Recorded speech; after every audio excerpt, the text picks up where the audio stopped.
Éric Amiens. Bonsoir, le Club RFI, de loin l'émission la plus proche. Comment allez-vous, chers amis?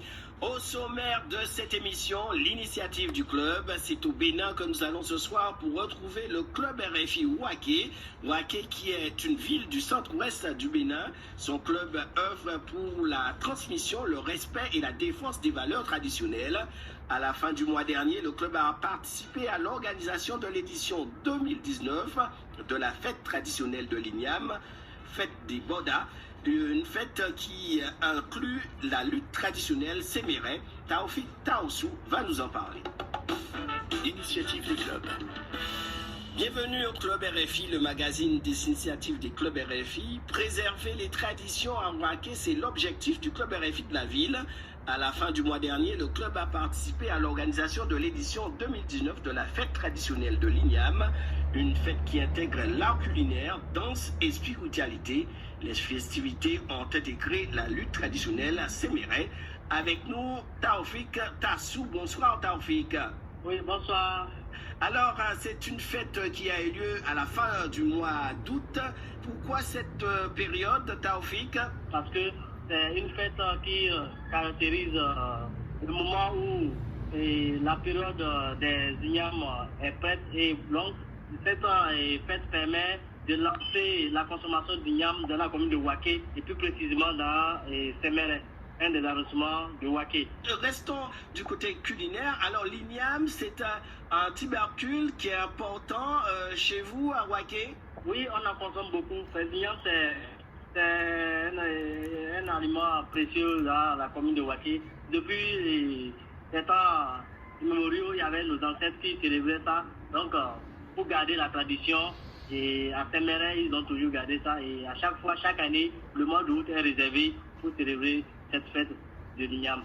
Alors, c'est la période où on récolte l'igname, mais c'est aussi, comme tu dis, c'est pour aussi honorer les ancêtres qui ont toujours pratiqué cette plantation. Oui, oui, évidemment. Et durant cette fête, vous proposez des plats différents pour présenter l'igname. Oui, oui, il y a des plats différents. Et il y a la pâte qu'on appelle chokourou. Ils font ça à base de l'igname. On appelle ça l'igname pilé, communément. Ah, l'igname pilé. Donc, c'est cette façon dont on pile l'igname et on mange ça avec quoi? On mange ça avec la sauce. Et on fruit aussi l'igname. On coupe en de petits morceaux et on fruit ça. Et on consomme ça avec des piments. Alors, explique-nous tout. Durant cette fête de l'igname, on expose aussi, on présente l'igname aux habitants. Comment ça se passe? Dis-nous tout. Oui, au cours de cette fête, ils récoltent l'igname et on présente ça à la population. Il y a différentes catégories d'igname. On présente ça à la population pour célébrer et montrer que l'igname est prête déjà et est lancée officiellement la consommation dans la commune. Et cette consommation, elle est forte d'igname dans la région? Oui, oui, elle est forte d'igname. Et on cultive beaucoup l'igname dans la commune de Ouaké, plus précisément à Séméré. Durant cette fête, Taoufik Tassou, il y a aussi de la danse. On a vu le côté culinaire, mais il y a aussi danse et spiritualité. Et la danse, comment ça se passe? La danse, ça se passe très bien. C'est la danse Tchouka. Et c'est une danse de Boda. Parce que c'est les Bodas qui ont organisé cette fête-là. Donc, cette danse marque une danse caractéristique de l'ethnie Boda dans le pays des Sémérois. Durant cette fête, Taoufik, il y a aussi la lutte traditionnelle. Alors, c'est une lutte de corps à corps entre hommes? Oui, oui, c'est une lutte de corps à corps entre hommes. On mesure les capacités. C'est avec ça que chacun arrive à reconnaître sa génération. Mais c'est une lutte uniquement pour les hommes. Les femmes ne participent pas à cette lutte? Les femmes participent pas trop remarquable comme ça. C'est les hommes qui ont l'habitude de faire ça. Alors, c'est plus remarquable au niveau des hommes. Et les hommes s'affrontent entre eux et chacun arrive à déterminer sa situation.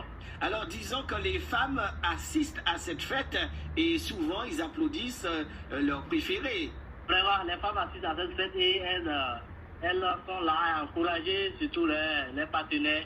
Et tout le monde peut prendre part à cette fête-là. Il y a les grandes personnes, les sages, les personnes ressources, les autorités de la commune. Tout le monde prend part à cette fête. Mais les femmes, elles sont là pour encourager et soutenir tous leurs partenaires. Concernant cette lutte traditionnelle, il y a une préparation à l'avance des combattants, si je puis dire ainsi, des lutteurs. Les lutteurs, chacun se prépare d'avance dans sa maison, dans son milieu, et ils s'affrontent dans la place publique parce que les meilleurs lutteurs ont été primés au cours de cette fête-là.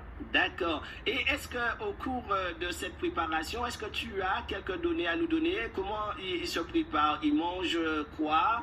Qu'est-ce qu'ils font pour être prêts ce jour-là pour la lutte?